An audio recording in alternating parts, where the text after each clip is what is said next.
பாடல் 23. தேனுந்து முக்கணிகள். கைலை மலை திருப்புகழ். இந்த பாடலில் இறைவனுடைய திருப்பாதத்தை வேண்டி அருணகிரிநாதர் அற்புதமாக பாடிய பாடல். சந்தம் தானன் தனத்ததன தானன் தனத்ததன தானன் தனத்ததன தனதான.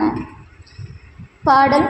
தேனுந்து முக்கணிகள் பால் செங்கருப்பிளநீர் சீரும் பழித்த சிவம் அருளூர தீதும் பிடித்தவினை ஏதும் பொடித்து விழ ஜீவன் சிவச்சொரூபம் எனதேறி நான் என்பது அற்று உயிரோடு என்னென்பது அற்று வெளிநாதம் பரபிரமம் ஒளிவிமீதே ஞானம் சுரப்ப மகிழ் ஆனந்த சித்தியொடே நாளும் கலிக்க பதம் அருள்வாயே. வானம் தழைக்க அடியேனும் செழிக்க அயன் மாலும் பிழைக்க அலை விடமால வாரும் கரத்தன் எமையாலும் தகப்பன் மழுமானின் கரத்தன் அருள் முருகோனே. தானன் தனத்ததன நாவண்டு சுற்றிமது தானும் கடப்ப மலர் அணிமார்பா தானங்குறித்து எமையாலும் திருக்கையிலை சாலும் குரத்தி மகள் பெருமாளே. இதான் இந்த பாடலுடைய வரிகள். இப்போ இசையில் நம்ம பாடிடலாம். இது சந்தத்தை வச்சு ரொம்ப எளிமையாக எல்லாராலையும் பாடக்கூடிய ஒரு அழகான பாடல். தானந்தனத்ததன தானந்தனத்ததன தானந்தனத்ததன தனதான தானந்தனத்ததன தானந்தனத்ததன தானந்தனத்ததன தனதான. தேனுந்து முக்கணிகள் பால் செங்கருப்பிளநீர் சீரும் பழித்த சிவம் அருளூர தீதும் பிடித்த வினை ஏதும் பொடித்து விழ ஜீவன் சிவச்சொரூபம் எனதேறி.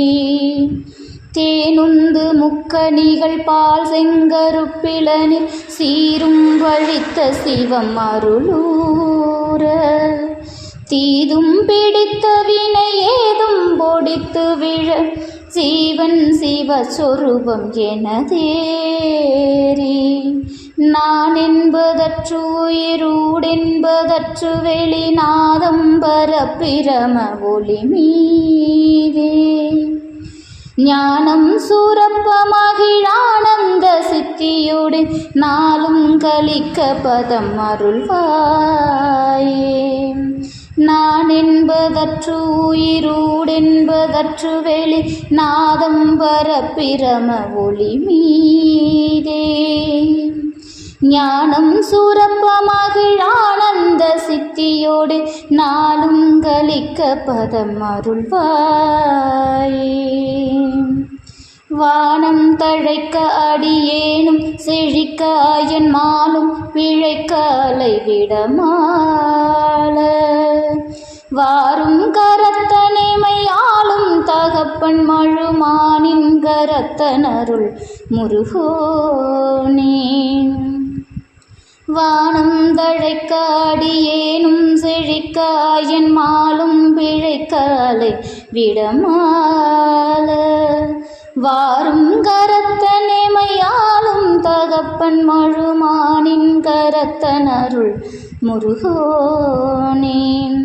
தானந்தனத்ததன நாவண்டு சுற்றி மது தானும் கடப்ப மலர் அணிமார்பா தானம் குறித்து எமையாலும் திருக்கையிலை சாலும் குரத்தி மகள் பெருமாளே.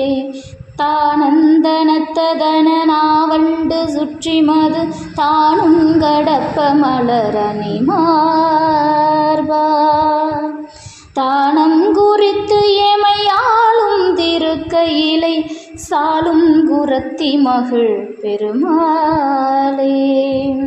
நான் என்பதற்று உயிரூடென்பதற்று வெளிநாதம் பரபிரம ஒளி மீதே ஞானம் சூரப்ப மகிழ் ஆனந்த சித்தியோடு நாளும் கலிக்க பதம் அருள்வாயே. தானந்தனத்ததன நாவண்டு சுற்றி மது தானும் கடப்ப மலர் அணிமார்பா தானம் குறித்து எமை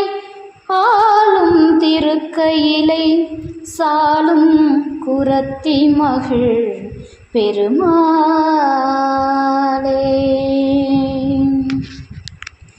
இது இந்த பாடலுடைய இசை. ரொம்ப அழகாக நம்ம அன்றாடம் பூஜையில் இறைவன்கிட்ட கோவில்களில் நம்ம பாடக்கூடிய அற்புதமான பாடல். இந்த பாடலுடனுடைய விளக்கம் நாம் பார்த்துடலாம். சுவாமி நமக்கு இந்த பாடலை சுட்டி காட்டும் போதே, ஆரம்பிக்கும் போதே நமக்கு சொல்கிறது, தேனுந்து முக்கணிகள் பால் செங்கருப்பிளநீர் அப்படிங்கிற. தேன், முக்கணிகள், பால், செங்கரும்பு, இளநீர், சீரும் வழித்த சிவம் அருளூர அப்படிங்கிற. இது நாம் பொதுவாக இறைவனுடைய திருவருளை நாடும் போதெல்லாம் அவனுடைய திருவருள் எப்பேற்பட்டது அப்படின்னு நம்ம சிந்திக்கிறது உண்டு. அவன் திருவடி எப்பேற்பட்டது, அவன் திருவருள் எப்பேற்பட்டது, அதற்கு இணையாக இந்த உலகத்தில் இன்னொரு விஷயத்தை நம்மளால் சொல்ல முடிஞ்சிருமான்னா முடியவே முடியாது. அது அவ்வளவு பெரிய இன்பத்தை நமக்கு தரக்கூடியது. அதனால தான் இறை இன்பத்தை உணர்ந்தவர்களால் இறை உணர்வை வெளிப்படையாக சொல்ல முடியாது.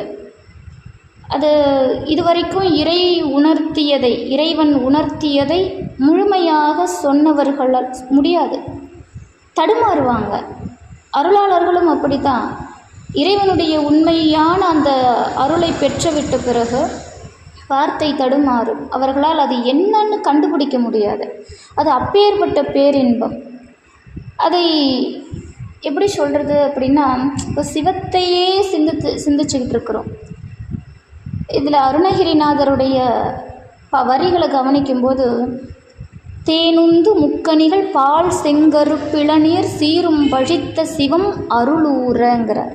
தேனுந்து முக்கணிகள், சிவத்தையே சிந்தித்து அவன் திருவருள் மயமாகி நிற்கும்போது அதை அளவிட்டு சொல்லவோ எழுதவோ இந்த விஷயந்தான் அப்படின்னு நினைக்கவோ முடியாத ஒரு இன்ப உணர்ச்சி. அந்த அனுபவ இன்பத்தை பிறர் அறியுமாறு நம்மளால் சொல்ல முடியாது. அதற்கு வார்த்தைகள் பிறக்காது. இதை கந்தர் அனுபூதியில் கூட அருணகிரிநாதர் குறிப்பிட்டு சொல்லியிருக்கிறார். செவ்வான் உருவில் திகழ் வேலவன் அன்று ஒவ்வாதது என உணர்வித்தது நான், அவ்வாறு அறிவார் அறிகின்றதலால் எவ்வாறு ஒருவருக்கு இசைவிப்பதுவே.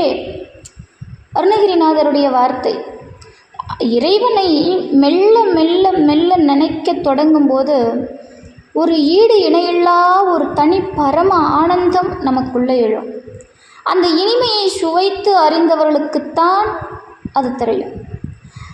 இறைவனுடைய அந்த இறை அருள் என்னும் அவனுடைய இன்பத்தை, அவன் கொடுக்கின்ற அந்த அருளை, அந்த பரமானந்தத்தை நாம் அனுபவிக்கும் போது கரும்பு கூட துவர்க்குமா, தேன் கூட புளிக்கும், இன்னும் என்னெல்லாம் இனிப்பு வகைகள் இருக்கோ அதெல்லாம் கசக்கும். தொடக்க இன்பமே இப்படி இருந்தால் அதன் முதிர்ச்சியில் உண்டாகின்ற அந்த இனிமையின் திறத்தை எப்படி சொல்ல முடியும்? அதன் அளவை எப்படி சொல்கிறது? எந்த மாதிரி எழுதுறது? கரும்புங்கிறது சந்தத்தை ஒட்டி வலித்தல் விகாரம் பெற்று கருப்புன்னு இங்கே வருது. அதாவது செங்கருப்பு இளநீர், சந்தத்துக்காக அதை கருப்புன்னு சொல்லுவாங்க. அப்போ இளநீரை உலையாக வைத்து அதில் நல்ல ஆவின் பால், முப்பழச்சாறு பிழிஞ்சு விட்டு கருப்பஞ்சாறையும் கூட்டி ஒரு பதத்தோடு இறக்கி அப்படி வடித்து எடுத்த கொம்பு தேனை விட்டு குழைச்சி ஒரு மதுவர்க்கம், அப்படி மிகவும் இனிமையாக இருக்கும். அதை யோசிக்கும் போதே அது எவ்வளவு இனிமைன்னு பாருங்கள். ஆனால் நுனி நாவில் மட்டும்தான் இனிக்கும். இவ்வளவு இனிப்புகளை கலந்த பிறகும் தேன், முக்கணிகள், பால், செங்கரும்பு, இளநீர் இதெல்லாம் சேர்ந்து கலந்து சாப்பிட்டாலும் கூட அது நுனி நாவிலே இனிக்கும். நுனி நாவில் தான் இனிக்கும். அதுக்கு மேலே அதை எடுத்து கண்ணிலையோ காதுலையோ மூக்கிலையோ விட்டால் இனிக்குமா? இன்பத்தை அளிக்குமா? துன்பத்தை தான் தரும் இல்லையா? அந்த சுவை முதுகில் மார்பில் வைத்தால் இனிக்காது. இவ்வளவு பாடுபட்டு முயன்று செய்த அந்த சுவையான ஒரு பலகாரம் ஒரு நாவின் நுனியில் மட்டும் இனிக்கும். இறைவன் தியானத்தில் உண்டாலும் அவனுடைய இறைவனுடைய தியானத்தினால் நமக்கு உண்டாகின்ற அந்த ஒப்பில்லாத சிவ அமுது, அவன் பேரருள், அந்த சிவானுபவம் கண்ணிற்கும் காதுக்கும் பிற உறுப்புகளுக்கும் உள்ளத்திலும் உணர்விலும் உயிரிலும் கலந்து தெவிட்டாத இனிமையை தந்து நமக்கு பிறவி என்னும் பெரும் நோயை போக்க வல்லது. அப்போது எத்துணை சுவையோடு அதை நம்ம ஒப்பிட்டு பார்த்தாலும் அதற்கெல்லாம் அப்பாற்பட்டது. பெரும்பைம்புணத்தினுள் சிற்றேனல் காக்கின்ற பேதை கொங்கை விரும்பும் குமரனை மெய்யென்பினால் மெல்ல மெல்ல உள்ள அரும்பும் தனி பரமானந்தம் தித்தித்து அரித்த அன்றே கரும்பும் துவர்த்து செந்தேனும் புளித்து அறக்கைத்ததுவே அப்படின்னு கந்தர் அலங்காரத்தில் அருணகிரிநாதர் பாடுகிறார். முருகப்பெருமானை நினைந்து நினைந்து உருகி உருகி அவன் தருகின்ற அந்த பரமானந்தத்திலே தித்தித்து அறிந்த அன்னைக்கே கரும்பு துவர்த்து போச்சு, செந்தேன் புளிச்சு போச்சுங்கிறார். அப்படிப்பட்ட ஒரு பேரானந்தத்தை நமக்கும் கொடுத்து விட்டு சென்றவர் அருணகிரி. இதை படிக்க படிக்க திருப்புகழில் நாம் அடி எடுத்து வைக்க வைக்க திருப்புகழை நாமக்குள்ள உள்வாங்க இறைவனுடைய பேரருள் இன்னது அப்படின்னு சொல்ல முடியாத அளவுக்கு ஒரு பேரானந்தம் நமக்குள்ள இருக்கும். தீதும் பிடித்த வினை ஏதும் பொடித்து விழ ஜீவன் சிவஸ்வரூபம் என தேறி. தீதும் என்றதில் வந்த உண்மை எச்ச உண்மை, அதாவது நன்மையும் என வருவித்து பொருள் கூறப்பட்டது. நல்வினை தீவினை இரண்டும் கெட்டாலன்றி பிறவி அறுபடாது இல்லையா? தீதும் அது வருமா, தீது பிடித்த வினை அப்படின்னு சொல்லியிருந்தா தீமையான வினைகள் மட்டும்தான் அருணகிரி குறிப்பிட்டு சொல்கிறாரு, நாம் எடுத்துக்கலாம். ஆனால் தீதும் பிடித்த வினை ஏதும் பொடித்து விழ, தீதும் அப்படின்னா என்னென்னா நல்ல வினையும் தீய வினையும் ரெண்டும். அப்போது இந்த இரண்டு வினைகளையும் வேறறுக்க வேண்டும். இரண்டு வினைகளையும் வேறறுத்தால்தான் பிறவா நிலை நமக்கு உண்டாகும். நல்வினை இருந்தாலும் நமக்கு பிறப்புண்டு இல்லையா? நல்வினை பொன்னால் செய்த விலங்குன்னு வச்சுக்கோங்க. நம்மளை ஒரு தங்கம்னா எல்லாருக்கும் பிடிக்கும். ஆனால் அதே தங்கத்தால் நமக்கு ஒரு விலங்கை ஏற்பாடு பண்ணி, கை விலங்கு ஏற்பாடு பண்ணி, இல்லை ஒரு தங்க கூண்டுக்குள்ளே நம்ம அடைச்சி வச்சுட்டா அந்த தங்கத்தை நமக்கு பிடிக்குமா? பிடிக்காது. அதுபோல் நல்வினைகளும் தங்க கூண்டு தங்க விலங்கு மாதிரி. விலங்கு என்னும் தன்மையால் இரண்டும் ஒன்று தான். தீய வினையும் ஒன்று தான், நல்வினையும் ஒன்று தான். இருவினை மூலமும் இரவியோடு பிறவி ஏகபோகமாய் நீயும் நானுமாய் இறகும் வகை பரமசுகம் அதனை அருள் அப்படின்னு திருப்புகழில் அருணகிரிநாதர் கேட்கிறார். அப்போ ரெண்டு வினையும் அறுத்தர வேணும். ரெண்டு வினையும் எனக்கு இருக்கக்கூடாது. நான் தீமை செய்கிறதால பிறந்தேன் அப்படின்னா, இன்னொரு பிறப்பு எடுத்தேன்னா ரொம்ப கொடுமையான வாழ்க்கையை அனுபவிப்பேன். சரி, நல்லது செஞ்சு இன்னொரு பிறவி எடுப்பேன்னா நல்ல வாழ்க்கையை தான் நான் அனுபவிப்பேன். ஆனால் அப்பவும் உன்னை விட்டு பிரிஞ்சு வந்துடுவேன். அது நடக்கக்கூடாது. நான் எப்பவுமே பிறவாத நிலையடைந்து உன் திருவடியை அடைஞ்சிடணும்னு அருணகிரிநாதர் கேட்கிறார். ஜீவன் சிவஸ்வரூபங்கிறார். ஜீவன் சிவஸ்வரூபம் எனதேரி உள்ளம் பெரும் கோவில் ஊனுடம்பு ஆலயம் வல்லபிரானர்க்கு வாய் கோபுரவாசல் தெள்ளத் தெளிந்தார்க்கு ஜீவன் சிவலிங்கம் கள்ளப்புலனைந்தும் காணா மணிவிளக்கே. திருமூலர். ஜீவன் அப்படிங்கிறது இங்கே சிவன் அப்படின்னு நம்ம எடுத்துக்கணும். சீவனே சிவன் அப்படிங்கிற ஒரு இதில் வரக்கூடாது. ஜீவன் சிவஸ்வரூபம் எனதேரி. நமக்குள்ளே இருக்கிற ஜீவம், நமக்குள்ளே இருக்கிற சிவன் எல்லாம் ஒன்று தான். ஜீவன் சிற்றறிவும் சிறுதொழிலும் மலப்பினியும் உடையது.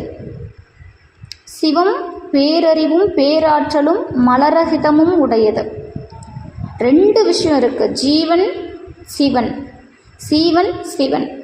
இந்த ஜீவன் அப்படிங்கிற இந்த உயிர், இந்த ஆன்மா சிற்றறிவை கொண்டது, சிறுமை தொழிலை மலப்பினியை உடையது, இன்பத்தில் மூழ்க நினைப்பது. ஆனால் சிவமோ பேரறிவும் பேராற்றலும் கொண்டது. அதனால் இந்த ஜீவனை சிவனாக எண்ணுவது பொருந்தாது. ஆனால் இந்த ஜீவனுக்குள்ளத்தான் சிவபெருமான் இருக்கிறான், சிவன் அங்கே தான் இருக்கிறான். அதனால் அந்த கருத்தை நாம் என்னன்னு ஆராயும் போது சிவோகம் அப்படிங்கிற பாவனையால் சிவமாந்தன் தன்மையை அடையலாம். ஜீவனை சிவமாக பாவித்தல், நமக்குள் இருக்கக்கூடிய ஜீவனை சிவமாக பாவித்தல். இதனால் நமக்கு இந்த மலத்தின், அதாவது மும்மலங்களிலிருந்து நாம் விடுபட்டு இறைவன் திருவடியை அடையலாம். இதுதான் ஜீவன் சிவஸ்வரூபம் எனதேரிங்கிறார். நான் என்பது அற்று உயிரோடு என்பது அற்று வெளி நாதம் பரபிரமம் ஒளி மீதே அப்படிங்கிறார். நான் என்பது அற்று, நான் என்ற அகங்காரம் எப்பவுமே யாருக்குமே இருக்கக்கூடாது. நாம் பேச்சு வழக்கில் கூட நான் செஞ்சேன்னு சொல்லிடக்கூடாதான். நம்மால் எதுவுமே செய்ய முடியாது. முதல் விஷயம் அது எதனால் அப்படின்னா, நம்மளால் செய்ய முடியாது அப்படிங்கிறது நம்மளை, அதாவது உன்னால் முடியாதுன்னு மட்டம் தட்டுறது கிடையாது.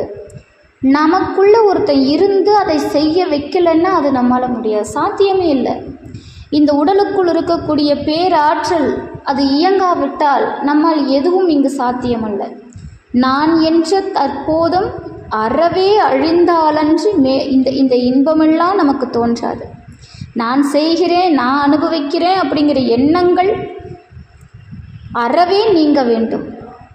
யானாகி என்னை விழுங்கி வெறும் தானாய் நிலை நின்றது தற்பரமே அப்படின்னு கந்தர் அனுபூதியில் அருணகிரிநாதர் சொல்கிறார். யானாகிய என்னை விழுங்கி வெறும் தானாய் நிலை நின்றது தற்பரமே. நான் என்ற நிலையை விழுங்கி அதை முழுசாக அழித்து தானாய் உன்னோடு கலந்த நிலை நின்றது தற்பரமே. நானான தன்மை நழுவியே எவ்வுயிர்க்கு தானான உண்மைதனை சாருநாள் என்னாலோ. நானான தன்மை என்று நாடாமல் நாட இன்ப வானாகி நின்றனை நீ வாழி பராபரமே. நான் என்னும் ஓர் அகந்தை எவர்க்கும் வந்து நலிந்தவுடன் சகமாயை நானா ஆகி தான் வந்து தொடரும் இத்தால் வளரும் துன்ப சாகரத்தின் பெருமை எவர் சாற்ற வல்லார். தாயுமான சுவாமிகளுடைய வாக்கு இது. நான் என்ற அகங்காரம் அழிய வேண்டும். அப்படி நான் என்னும் அகந்தை யாருக்கு வருதோ அவர்களால் இந்த துன்பத்தில் தான் இருந்துக்கிட்டு இருக்க முடியுமே தவிர இன்பத்தை அடைய முடியாதுங்கிற. நான் என்பதற்றுயிர் ஊடென்பதற்று வெளி நாதம் பரப்பிரமம் ஒளி மீதே. ஞானம் சுரப்ப மகிழ் ஆனந்த சித்தியோடு நாளும் கலிக்க பதமருள்வாயேங்கிற. நானு என்பது அற்று உயிரோடு என்பதற்று வெளி. உயிர் ஊன் என்பது அற்று. உயிர் பற்று உடல் பற்று. நமக்கு பொதுவாக உயிர் வேறு உடல் வேறு அப்படிங்கிற சிந்தனைக்கு நம்ம போகிறதே கிடையாது. முதல் விஷயம், உயிரும் உடலும் ஒன்று அப்படின்னு நினச்சிக்கிட்டு இருக்கிறோம். இது அகப்பற்று புறப்பற்று அப்படின்னு சொல்லுவாங்க. இந்த பற்றுகளை பற்றற்று போக்கி பற்றற்ற அந்த பரமனுடைய பற்றை நின்றவர்க்கே அந்த இன்பம் நமக்கு தோன்றும்.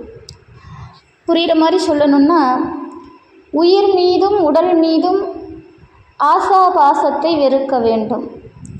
இந்த உயிர் இந்த உடல் என்னும் சட்டையை, இந்த ஆன்மா இந்த உடல் என்னும் சட்டையை அணிந்து கொண்டிருக்கிறது. அதனால் இந்த ஆன்மாவுக்கு இந்த சட்டை தான் நிரந்தரம் என்பதில்லை. அது நினச்சா எப்போ வேணால் மாற்றிக்கும். அதன் வினைப்பயன் கூடினால் அது இந்த சட்டையை மாற்றி போட்டுக்க அது தயாராக இருக்கும். ஆனால் நாம் தயாராகிறதில்ல. ஏன்னா இந்த உடலைத்தான் நாம் உயிர் என்று நம்பிக்கொண்டிருக்கிறோம். அதனால் இதிலிருந்து விலகி பற்றற்ற பரமனின் திருவடியை பற்றி கொண்டால் நமக்கு இந்த பேரானந்த இன்பம் கிடைக்குங்கிற. பாராசையெல்லாம் பற்றற நான் பற்றி நின்ற பூராயமெல்லாம் புகன்று வா பைங்கிலியே அப்படின்னு தாயுமான சுவாமி பாடுறார். அடுத்த வரை பாருங்க. ஞானம் சுரப்ப மகிழ் ஆனந்த சித்தியோடு நாளும் கலிக்க பதம் அருள்வாயேங்கிற. வெளிநாதம் பரப்பிரமும் ஒளி மீதே. அதாவது இறை நாமத்துடன் கூடிய ஒரு சிவ ஒளி கலந்து அந்த அனுபவத்தில் தோன்றும் மெய்ஞானத்தை குறிப்பிட்டு சொல்கிறார். வெளிநாத பரபிரம்மம் சிதாகாசத்தில் அருள் நாமத்துடன் கூடிய சிவ ஒளி. அந்த ஒளியில் கலந்து அந்த அனுபவத்தில் தோன்றும் மெய்ஞானத்தை அருணகிரி நமக்கு சுட்டி காட்டுகிறார். வானம் தழைக்க அடியேனும் செழிக்க அயன் மாலும் பிழைக்க அலைவிடமாலங்கிறார். வானம் தழைக்க, இடவாகு பெயராக கொண்டு வானத்தில் உள்ள தேவர்கள் தழைத்து ஓங்கவும் அப்படின்னு இதுக்கு பொருள். வானம் தழைக்கன்னா வானவர்கள், அந்த வானுலகம்னா தேவர்கள் இருக்கிற இடம். தேவர்கள் தழைத்து ஓங்குவதற்கு, அடியேனும் செழிக்க, எந்தை கந்த வேலை சிவபெருமான் நெற்றி கண்ணிலிருந்து தோற்றுவித்திருக்கிறதுக்கு காரணம் 3.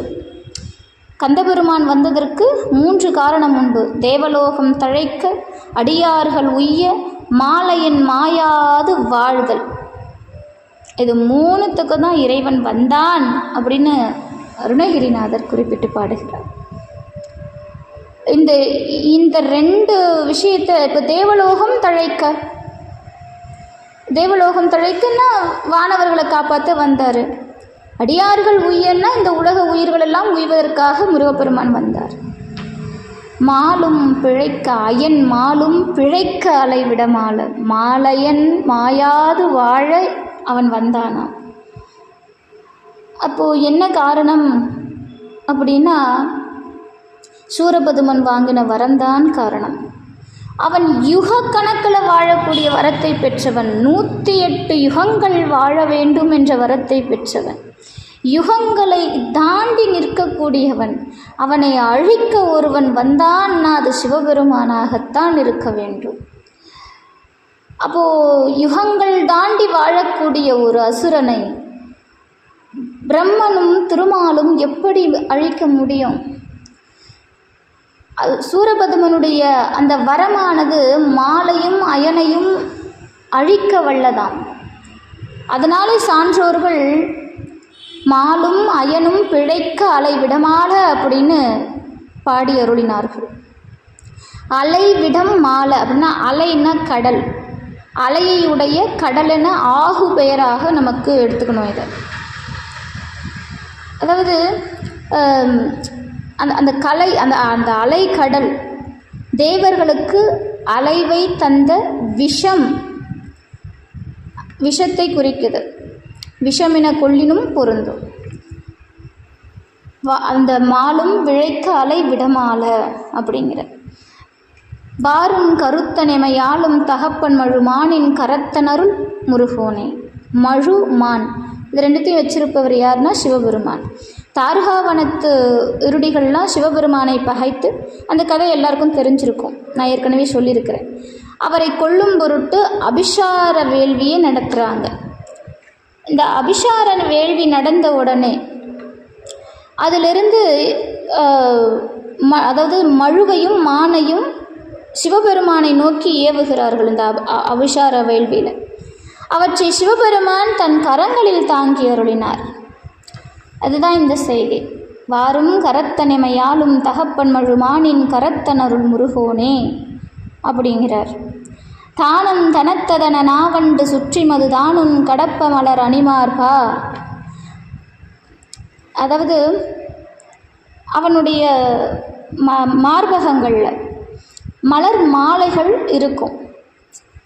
அந்த மலர் மாலைகளில் அந்த வண்டு சுற்றி சுற்றி வர மாதிரி இருக்கும்.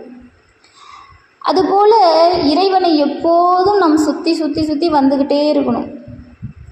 அவன் திருவடிக்காக ஏங்கிக்கிட்டே இருக்கணும். தானம் குறித்தியமை ஆளும் திருக்கையிலை சாலும் குரத்தி மகள் பெருமாளே. கைலாயமலை அப்படிங்கிற திருக்கைலாயமலை என்றும் 2 உண்டு. ஒன்று இமயமலையில் இருக்கிறது, இன்னொன்று மேலுலகத்தில் இருக்கிறது.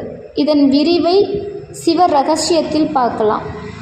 2 கைலாயமலை உண்டுன்னு நமக்கு சான்றோர்கள் சொல்கிறாங்க. ஒன்று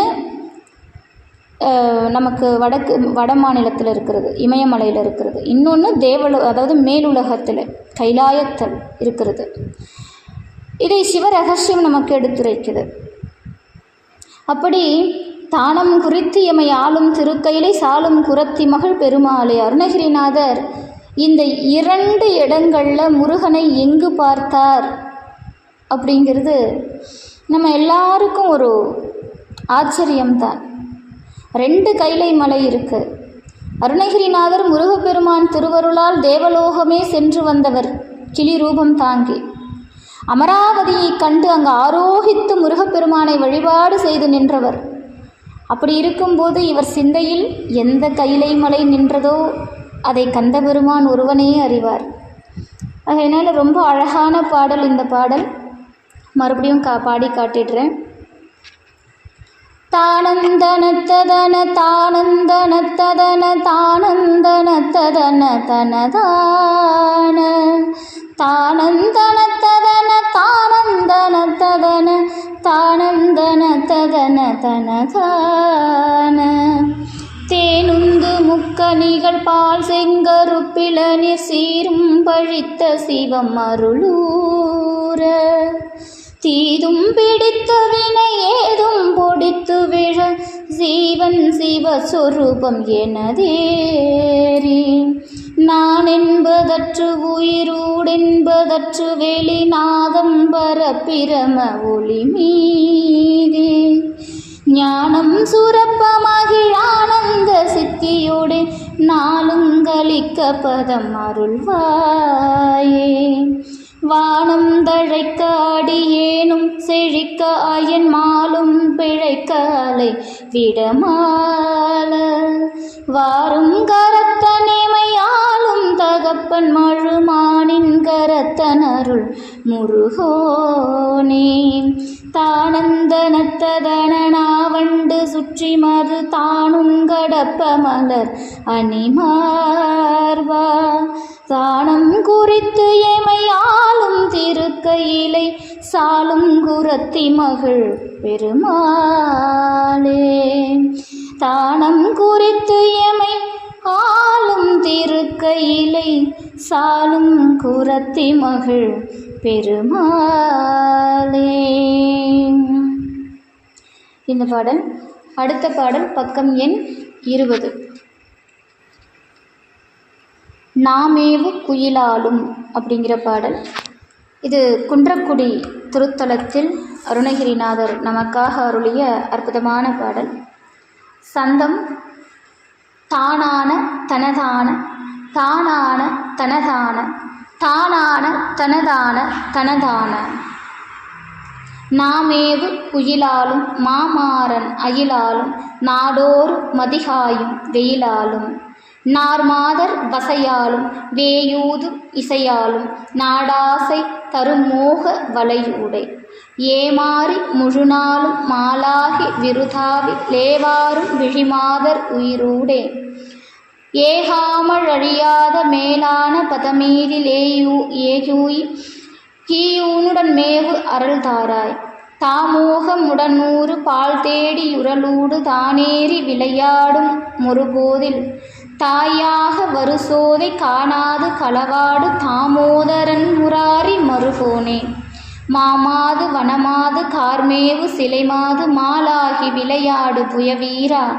வானோடு புகழ்நாடு தேனாறு புடைசூழ மாயூர கிரிமேவு பெருமாளே. இது குன்றக்குடியில் அற்புதமாக பாடப்பட்ட பாடல். அதே சந்தம் மாறுபடும், அதே இசை தாளத்தை வச்சுக்கலாம். அதில் சந்தம் பார்த்திங்கன்னா தானந்தனத்ததன தானந்தனத்ததன தானந்தனத்ததன தனதான. இது கைலை மலையில் பாடின தேனுந்து முக்கணிகள் சந்தம். இந்த சந்தம் வந்து தானான தனதான தானான தனதான தானான தனதான தனதான. அந்த சந்தம் மாறும், இசை நீங்கள் இப்படியே வச்சுக்கலாம். நாமேவு குயிலாலும் மாமாற நயிலாலும் நாடோறு மதிகாயும் வெயிலாலும். டிஃப்ரென்ஸ் தெரியும்னு நினைக்கிறேன். தேனுந்து முக்கணிகள் பால் செங்கருப்பிளநீர் சீரும் பழித்த சிவம் அருளூர. இது அந்த தானந்தனத்ததன தானந்தனத்ததன சந்தம். தானான தனதான தானான தனதான அந்த சந்தம். நாமேவு குயிலாலும் மாமாறன் அயிலாலும். சந்தம் மாறும், இசை அப்படியே பாடலாம். இந்த பாடலை பாடி காட்டுடுறேன். தானான தனதான தானான தனதான தான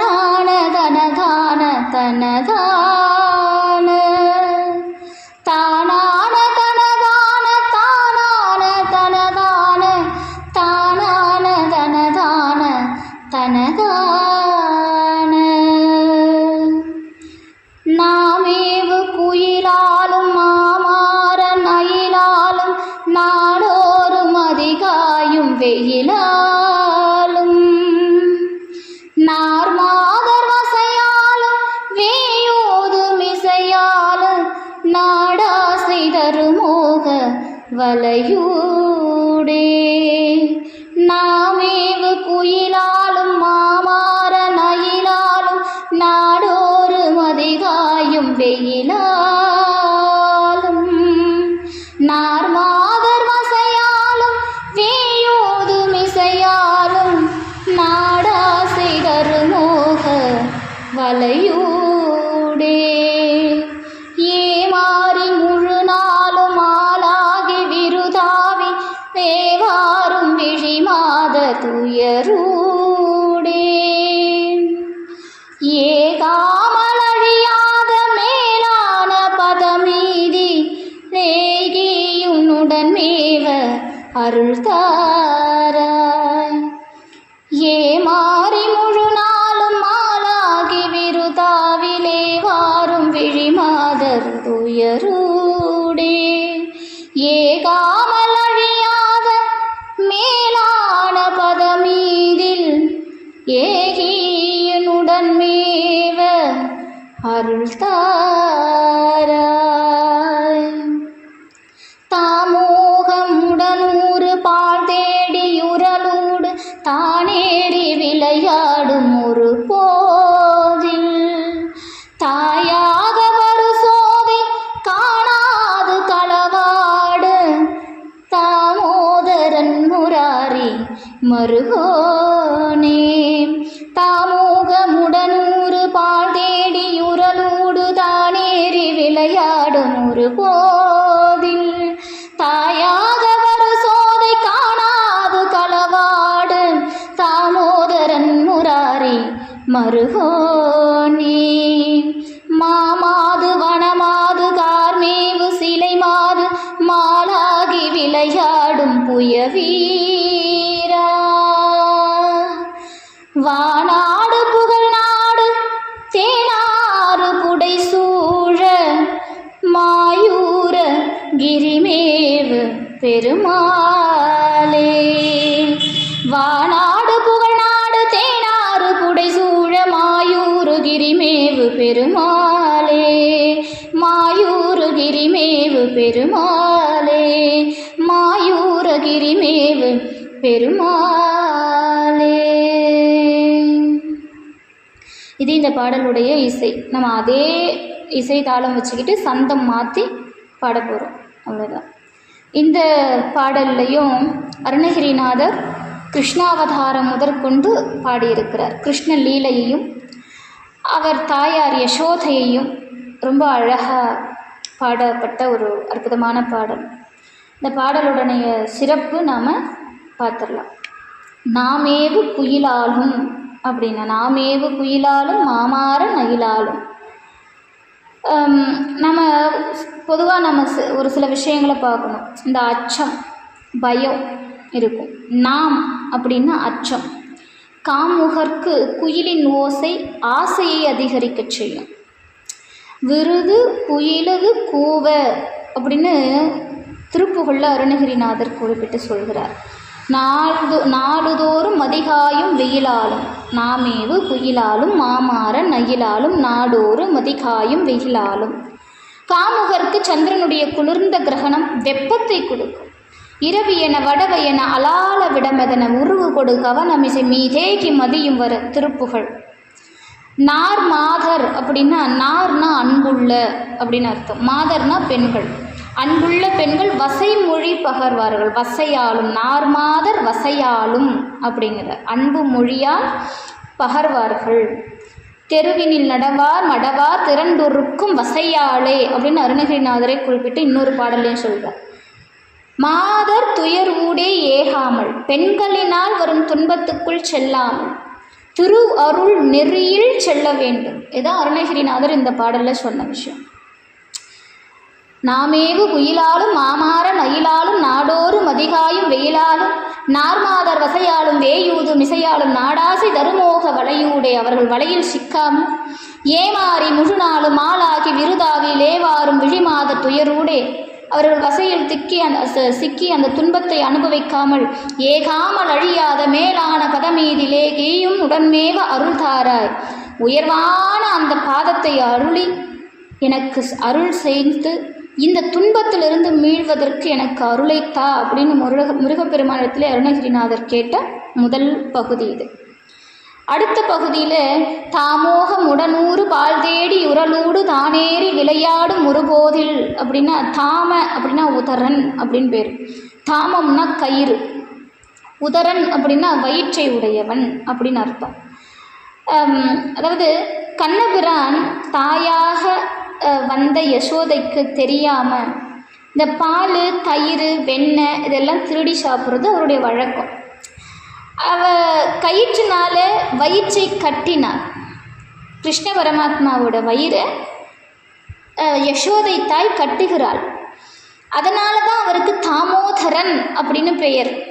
நம்ம தாமோதரன் அப்படின்னா என்ன அர்த்தம் அப்படின்னு நிறைய பேருக்கு தெரியாது.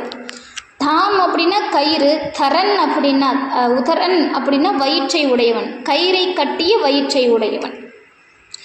தயிர்னை விழுங்கிட்டு ஆய்ச்சியர் தாம்பினால் ஆர்க்க தழும்பிருந்த தாமோதரா அப்படின்னு பெரிய திருமொழி நமக்கு வைணவத்தில். தயிர்னை விழுங்கிட்டு ஆய்ச்சியர் தாம்பினால் ஆர்க்க தழும்பிருந்த தாமோதரா. இந்த தயிரையும் நெய்யும் சாப்பிட்டுட்டு இந்த ஆட்சியர்கள் எல்லாம் என்ன பண்ணாங்க, இவர் மேலே கம்ப்ளைண்ட் பண்ணிட்டாங்க.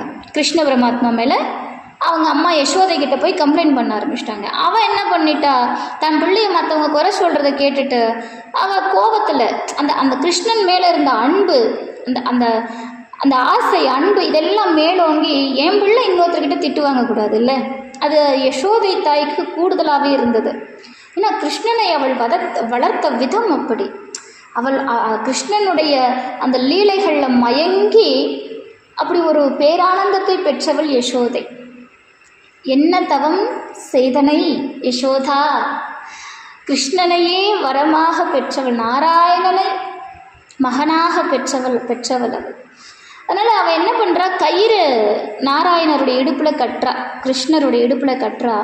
அந்த கயிறு கிருஷ்ணனுக்கு தழும்பாக நின்று போனதாம்.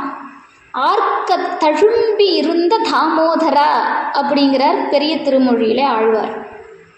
முராரி அப்படின்னா முரண் அப்படிங்கிற அரக்கனை கொன்றதால் இவருக்கு முராரி அப்படின்னு பெயர்.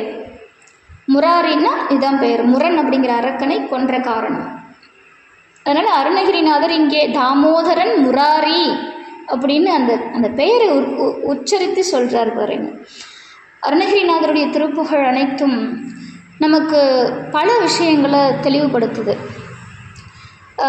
முதல் விஷயம், நான் வகுப்பு ஆரம்பிக்கும்போது அருணகிரிநாதர் எதற்காக இந்த உலகத்தில், இந்த பூ உலகில் அவதாரம் செய்தார் அப்படின்னா, எல்லாரும் என்னென்னவோ பேசலாம், ஆனால் திருப்புகழை உணர்ந்தவர்களுக்குத்தான் தெரியும் அருணகிரிநாதர் நமக்குள் இருந்த சமய வேறுபாட்டை அழித்து அனைத்துக்கும் மேலாக நிற்பவன் யார் என்பதை காட்டினார்.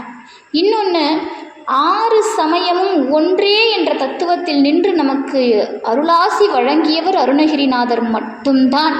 அவரை தாண்டி நம்ம கொஞ்சம் யோசிக்கணும்னா அதுக்கு முன்னாடி ஆதிசங்கரர். அவர் தான் இந்த 6 சமயத்தையும் வகுத்து கொடுக்குறார் நமக்குள்ளே இருக்கிற பிரிவினைகளும் நமக்குள்ளே இருந்த போட்டிகளும் என்ன ஆச்சு அப்படின்னா, நம்ம சமயத்தை நாமே கெடுக்கிற மாதிரி ஒரு சூழல் இருந்தது. அந்த சமயத்தில் தான் ஆதிசங்கரருடைய திரு அவதாரம் நடக்குது. சாக்ஷாத் சிவபெருமானின் ஸ்வரூபம் அப்படின்னு நம்பப்படுகின்ற ஆதிசங்கரர் சமயங்களை 6ஆக வகுத்து மக்களுக்கு கொடுத்தார்.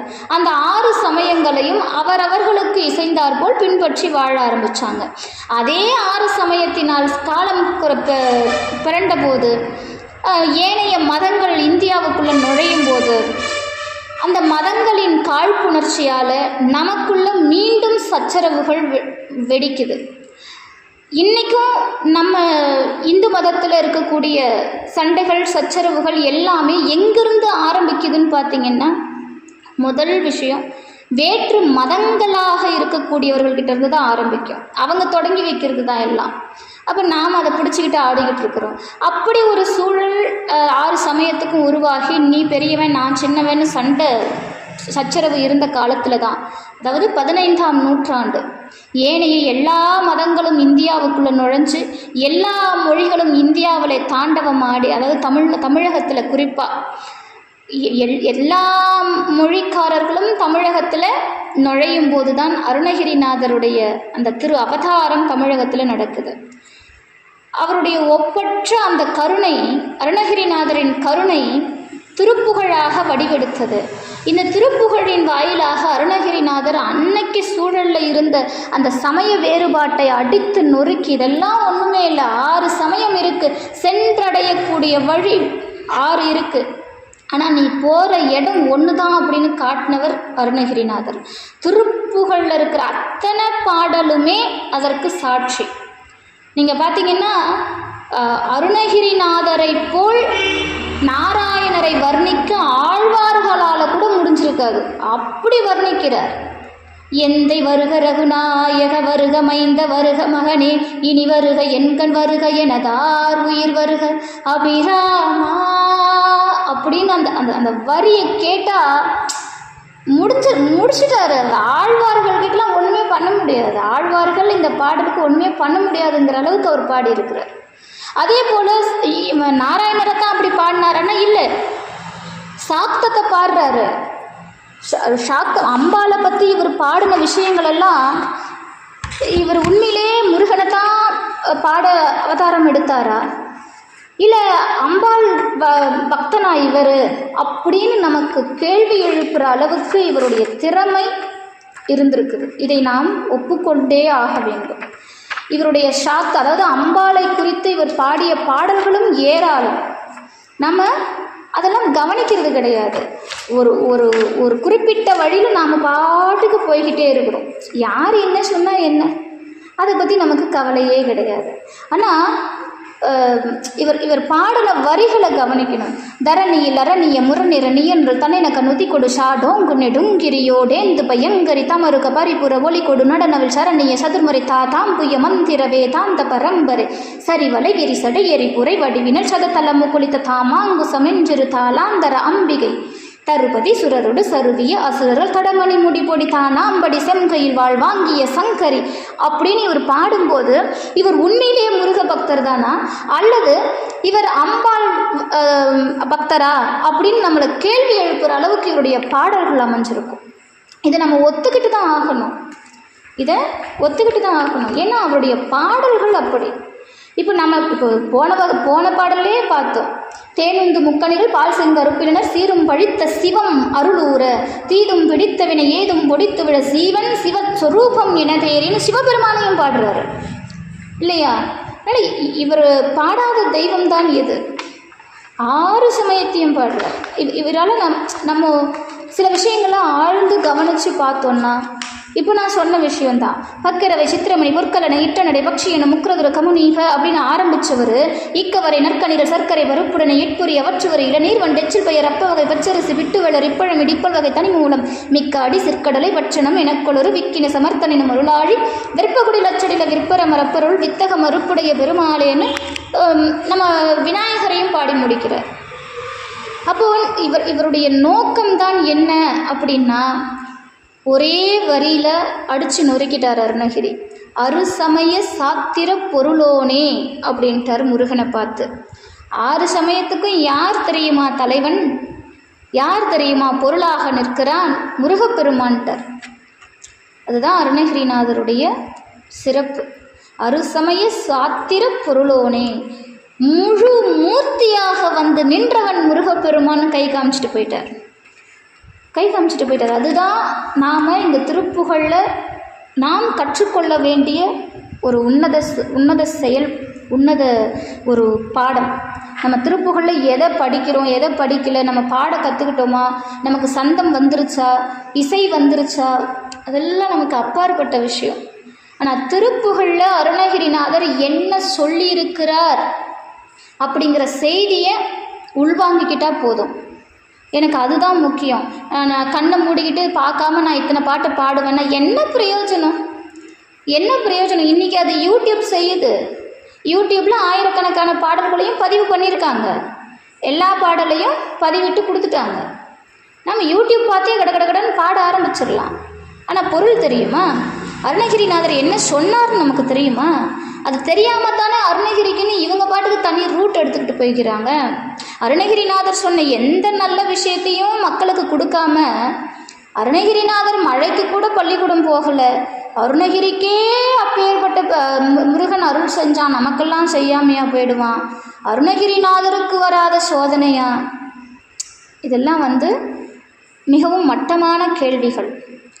அதனால் அருணகிரி யார் அப்படிங்கிறத உணர்ந்துக்கிட்டு நாம் இந்த திருப்புகழை கையில் எடுக்கணும்.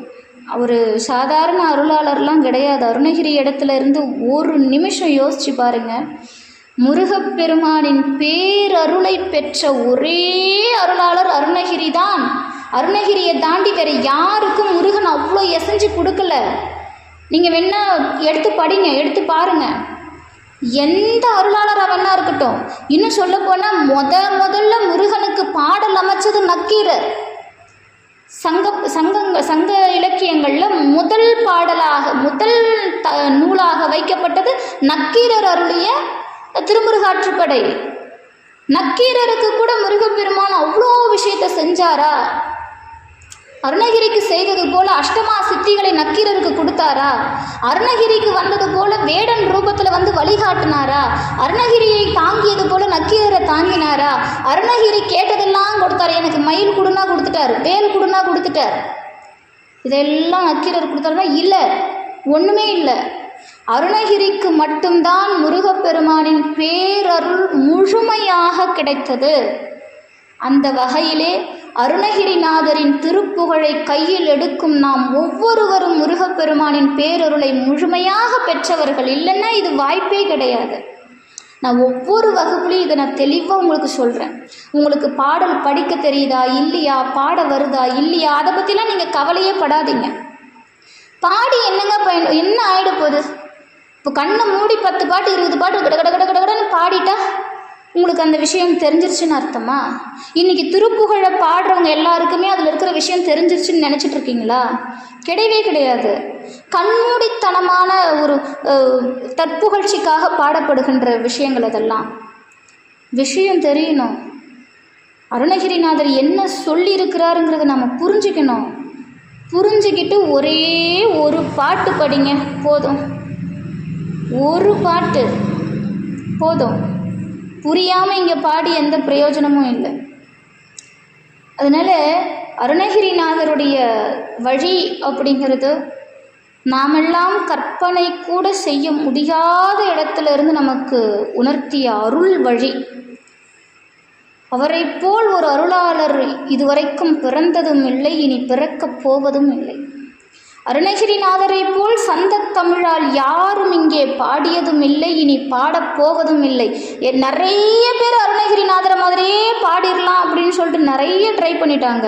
ஆனால் இயற்கையாக எளிதாக முருகன் பேரருளால் அருணகிரிக்கு கொட்டிய சந்தம் வேற யாருக்கும் வரல, வேற யாருக்குமே வரல.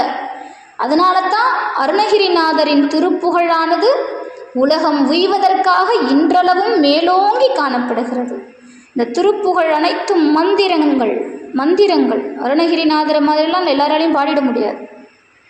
அதனால் நாம் இந்த பாடலை மிக அழகாக பாடணும், புரிஞ்சுக்கிட்டு பாடணும். அருணகிரிநாதரின் அருளை பெற்றுவிட வேண்டும் அப்படிங்கிற வைராக்கியத்தில் பாடணும். முருகன் நமக்கு காட்சி கொடுப்பானா இல்லையா, அது செகண்ட் ஒப்பீனியனுங்க, அது ரெண்டாவதாக தூக்கி வைங்க. அருணகிரிநாதருடைய காட்சியை பெற்றுவிட்டால் நீங்கள் முருகனை பெறுவதற்கு நேர் ஒப்பானது. அருணகிரிநாதர் மட்டும் காட்சி கொடுத்து விட்டால், அருணகிரிநாதரின் அருளை நீங்கள் பெற்றுவிட்டால் முருகன் அருள் தாமாக வந்து சேரும். இதில் எள்ளளவும் சந்தேகம் வேண்டாம். அதனால் இது நான் எதுக்காக சொல்ல வரேன்னா, 6 சமயங்களையும் ஒரு சேர பாடி பிரிவினையெல்லாம் அழித்து நம் தெய்வங்களை எல்லாம் ஒட்டுமொத்தமாக முருகஸ்வரூபத்தில் காட்சிப்படுத்தியவர் அருணகிரி. அதில் என்னைக்கும் அவரே தலை சிறந்தவர். மாமாது வனமாது கார்மேவு சிலைமாது மாலாகி விளையாடு புயவீரா பாடலுக்குள்ளே வந்துருங்க. மாமாது வனமாது அப்படிங்கிறார். வள்ளி நாயகி முருகப்பெருமான் மீது கொண்டிருந்த அந்த அன்பு, மிகுந்த அன்பு வைத்து புயம்னா மலை, புயமாகிய மலையில் விளையாடினாள் அப்படிங்கிறார். இது 2 விஷயத்தில் பொருந்தும். ஒன்று, புயம்னா புஜங்கள், முருகப்பெருமானுடைய அந்த புஜங்கள் மலையை போன்றது. அந்த புஜங்களை தழுவி கொண்டவள் வள்ளி பெருமாட்டி, அதையும் குறிப்பிட்டு சொல்கிறார்.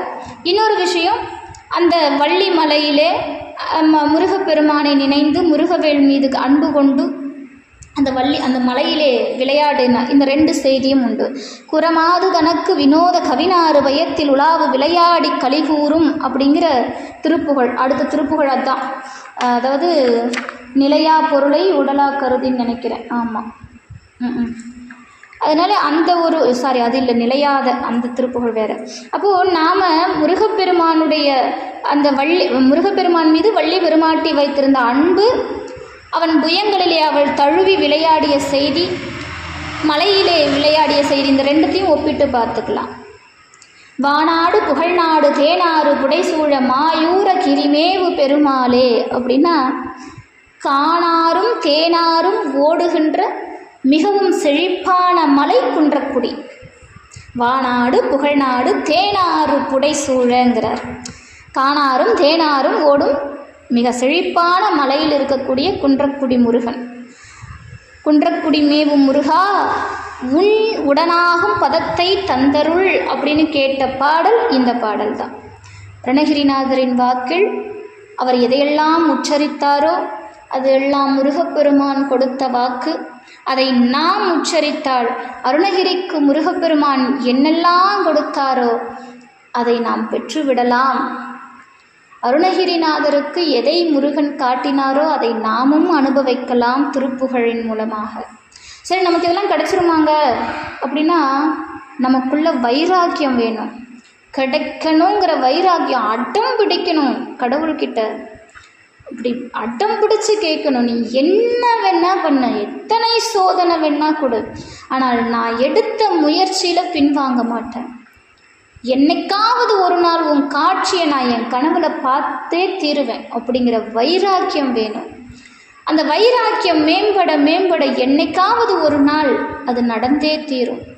இதுக்கிடையில் நாம் நிறைய உடைவோம். மனசில் வைராக்கியத்தை வளர்த்துக்கிட்டா அந்த வைராக்கியம் உடையிற அளவுக்கெல்லாம் நமக்கு சோதனை வரும். ஆனால் அதையெல்லாம் தூர போட்டுட்டு எழும்போதும் விழும்போதும் தொழும்போதும் அழும்போதும் முருகா அப்படின்னு நினச்சி பாருங்க, அதெல்லாம் நமக்கு கை கூடும். அதனால் 2 அற்புதமான பாடல் நமக்கு இன்றைக்கி இதோட நிறைவு பண்ணிக்கலாம்.